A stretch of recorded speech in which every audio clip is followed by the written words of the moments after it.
Hi guys, welcome back to yet another fun DIY sailboat refit video here aboard good old Athena. This week I hope to finish building the box and the lid for the fridge I got started on last week, and also I want to finish all of this soon to be beautiful wood for the galley. It looks like we're only gonna get 1 or possibly 2 days without rain this week, but hopefully I'll also be able to get a little bit of fairing done on the hull. If the weather was nicer, I would focus 100% on getting the hull ready for paint, but it's not, so now I get to spend a bit of time working on the fridge and the wood for the galley. Last week I applied 3 coats of epoxy to all of the wood for the galley, and then I wet sanded it with 120 grit. That left it looking a little bit shabby, so after a thorough cleaning, I applied the first coat of varnish on top of those 3 coats of epoxy. I've always sanded in between coats when varnishing, but when I was looking at the data sheet for this stuff, I noticed that if you apply the next coat within 24 to 48 hours, then you don't need to sand.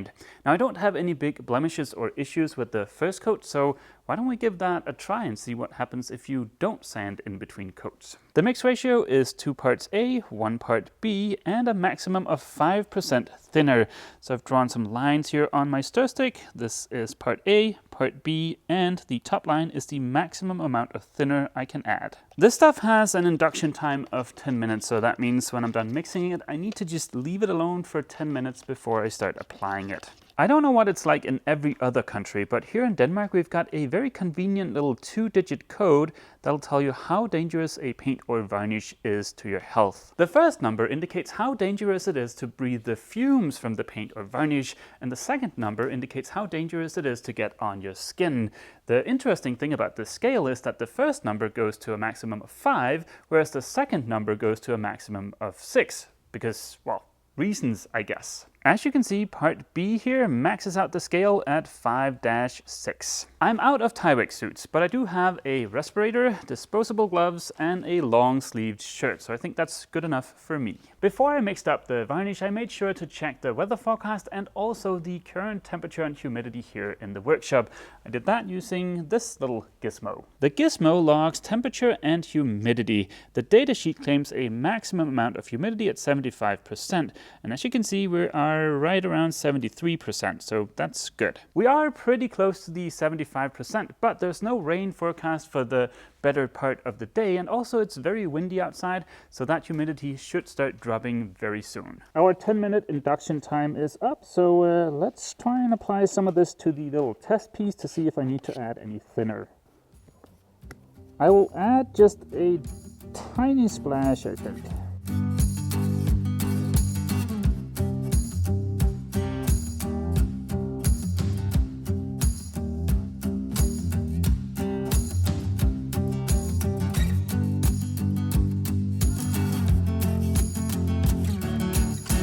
That's the second coat of varnish done, and so far it looks pretty good. I'm gonna go ahead and get out of these fumes now.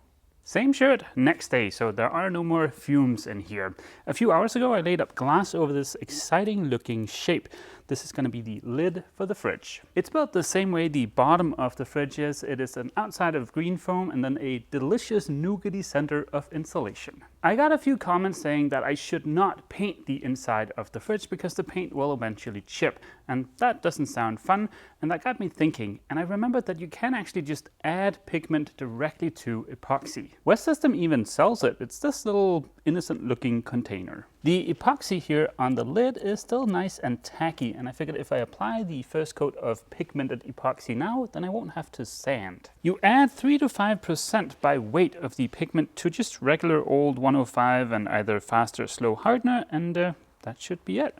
I've got 123 grams there, so if I bring that up to, let's say, 128, that should be good enough. I've never tried this before, so I'm very excited to see how this is gonna work out. It looks convincing so far. I mean, that's a pretty solid white. Because I've never done this before, I don't know if it's best applied by roller or by brush, so I've got one of each handy, and yeah, let's just give it a go.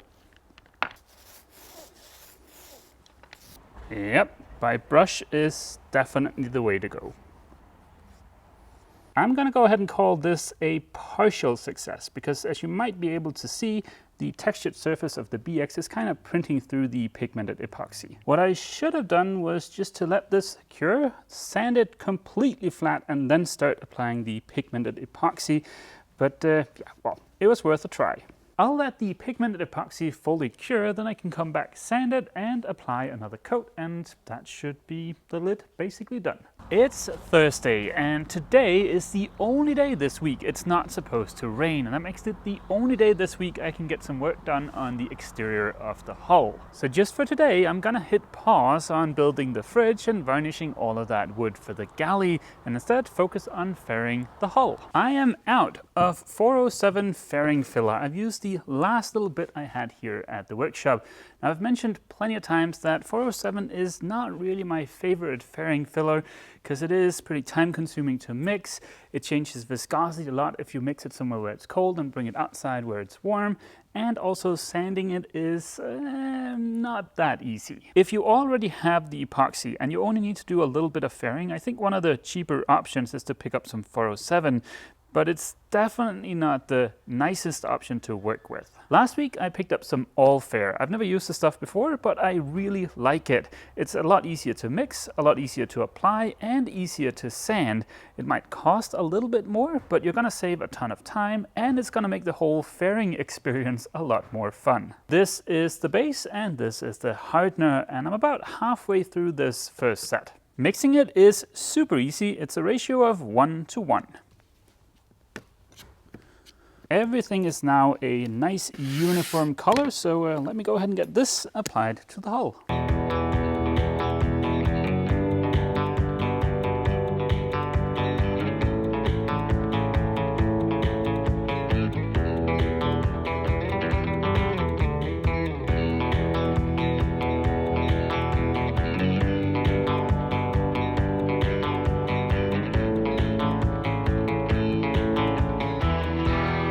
If I could only get another couple of nice days, then I could have the hull ready for paint. But for the foreseeable future, the weather forecast looks pretty meh. But I have gotten one big step closer to being ready for paint, and that is to figure out what paint to use. And Athena's hull is going to be painted with Perfection Pro. Perfection Pro seems like a pretty awesome product. You roll it on, you don't even tip it, you just roll it on, and it looks like it's sprayed. So I'm really excited to try it. Now there's just a small matter of choosing the color. A lot of you guys have been around here for a long time, so you know that I'm not really super brave when it comes to color choices. So it's going to be more a choice of what shade of white to go with. This white is the leading contender right now. It's called Mediterranean White, and it's an exact match almost for the cabin tub, the spray hood, and the cockpit. I'm super excited about the fact that I can just apply the paint by roller because it's not really convenient for me to spray the hull where Athena is located. There's always cars parked right next door. There's the cement boat and there's also the building. So yeah, it's going to be easier for me just to apply it by roller. But we'll get back to all of the hull painting, hopefully weather willing, in a few weeks. I've made some progress on the lid for the fridge. Yesterday I removed a little bit of amine blush, and I proceeded to sand the surface to give it a nice key, and then I applied a few more coats of epoxy with pigment. And this is the result, and I think this looks pretty freaking awesome. And the best news is that my two custom-made seals still seem to fit. I've picked up some strips of aluminum that I'm going to use to secure these seals to the lid. There's a little pocket in here just for that purpose. Tomorrow we'll get back to the fridge. Now yesterday I finished applying the last coat of glossy varnish to all of this. I'm going to be finishing these with a coat of satin varnish because that is my personal preference. Now before I can do that, I need to sand all of them with 360 grit to remove the little imperfections in the surface. But before I do that, I want to deal with the back. As you can see, the backs don't look as nice as the fronts, and they don't have to. You're not going to see them that often, but I want them to look a little bit better than this. And also, you can see here that there's a piece of plywood here. That piece of plywood is missing on all of them except for these two. These were the first two I built, and a 6mm piece of plywood fit in there perfectly. For the rest of them, I need something that's just a little bit thinner. Like, for instance, this 4mm plywood I picked up just a few days ago. My hope is that this piece of plywood will help stabilize the wood here in the center so I don't get any issues when the wood starts to contract and expand. And that is also one of the reasons why I coated all of these with 3 coats of epoxy, because this wood is now very, very well sealed against moisture. Now all I have to do is just to glue these in place with a little bit of thickened epoxy. I am going to coat the surfaces here in some unthickened epoxy first, just to help seal the wood a little bit better. Like I've said before, if I could just have found some plywood with an outer veneer that matches the color of this center wood here, then I would have saved myself a lot of trouble, but yeah, hopefully this will work. Just one last coat of epoxy on the back just to make sure that everything is nice and sealed. And then these are ready for the last bit of varnishing tomorrow. The very last thing I did yesterday was just to lay up a little bit of glass here on the back of the fridge lid. Today is Saturday, and that means I can spend all day here in the workshop coating the inside of the fridge box.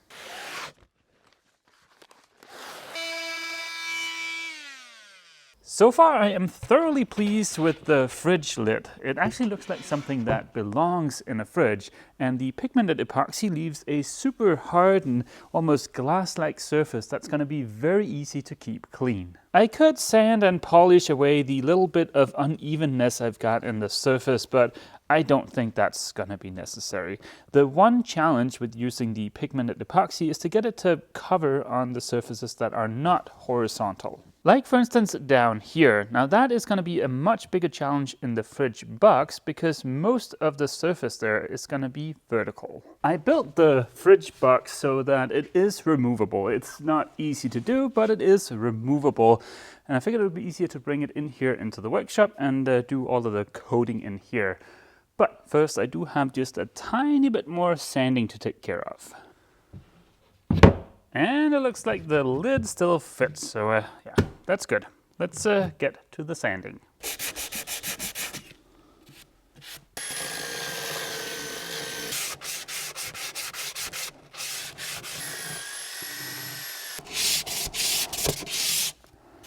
I think my best bet for the inside of the fridge is going to be a lot of very thin coats because of all the vertical surfaces. It would be a downright lie to say that this looks good after just the first coat, but it does kind of bring back memories to when we barrier coated the hull or when we applied the first coat of copper coat.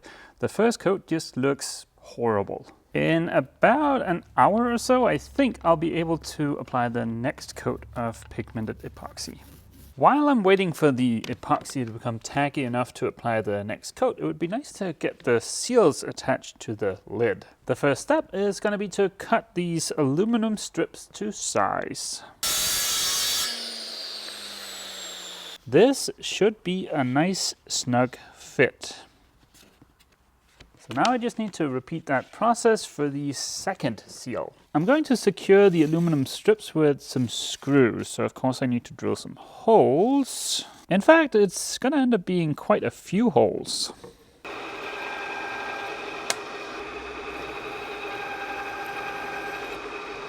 All the holes are drilled. Now, in the middle of my hole drilling frenzy, it was time to apply the second coat of thickened epoxy to the fridge box. As you can hopefully see, it's looking a lot whiter now. I still have a few more coats to go, but we're getting there. The instructions for the pigment calls for a maximum of 5%, in big bold letters even.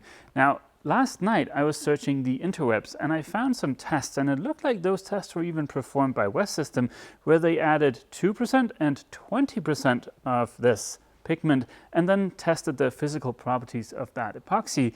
And well, it looked like there wasn't a huge difference. So yeah, you might be able to bump it up. I'm sticking to the 5% just to err on the side of caution though. While we're on the topic of epoxy, the stuff I'm coating the fridge with is what you'd call resin rich. Now normally when using 205, 206 in combination with 105, you would always stick to the mix ratio of 1 to 5 or 1 pump of each.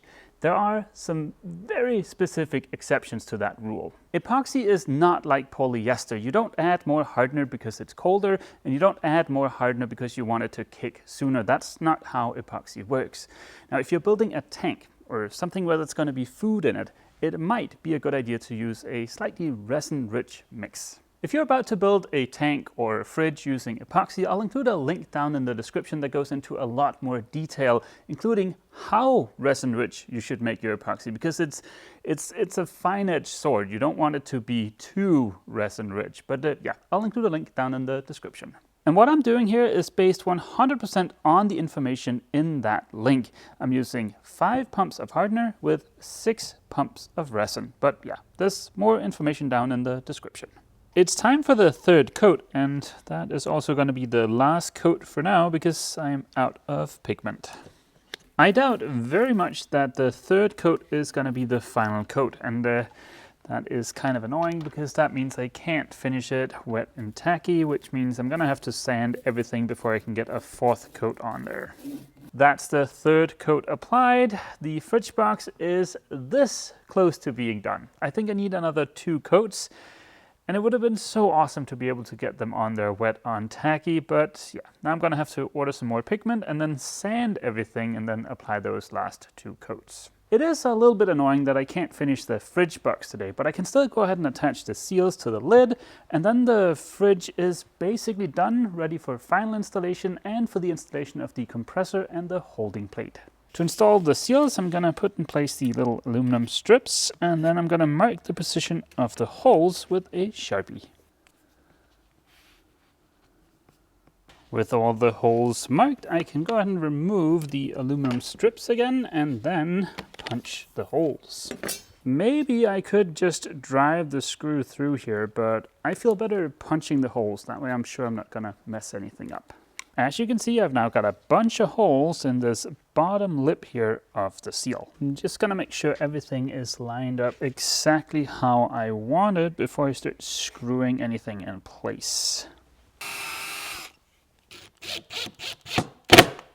Ta-da! That is both of the seals attached, and the fridge is now, well, basically done, or at least as done as it's going to get this week. I was really hoping I could get the last coat of varnish applied to all of this today, but I can't. It's raining and the humidity is way too high, but I can still take care of all the glorious sanding. Everything is going to get wet sanded with 320 grit. I think the instructions mentions 360, but 320 is perfectly fine. The surface right now looks downright horrible. There are a lot of issues here, but all that is going to get sanded out.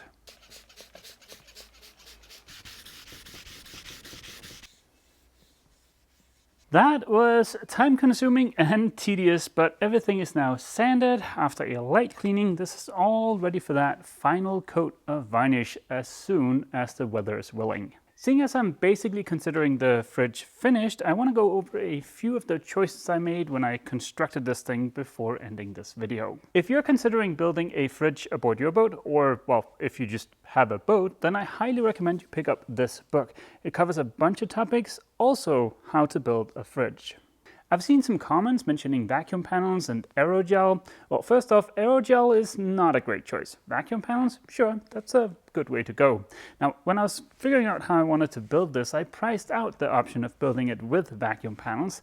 It's more expensive. It turned out to be almost 5 times as expensive, and that's the reason I didn't go that route. I've got a little over 3 inches of insulation in this box here, and with the insulation I've used, that gives me roughly an R20 box. And if you read this book, then you'll know why that is important. It all basically boils down to power consumption. Now, if I'd used vacuum panels for this, I could have made the box a little bit bigger on the inside while preserving the outside dimension, but I didn't think it was worth the cost because I'd only be gaining about this much room. If not this winter, then next winter, I'm going to build a freezer for Athena, a separate freezer. And I think it makes a lot more sense to use vacuum panels there because you get more bang for your buck. If you want to have an efficient freezer aboard a boat and you want to use traditional foam insulation, you're talking a lot of foam. So yeah, I would rather save my money for vacuum panels for the freezer instead of wasting it on the fridge.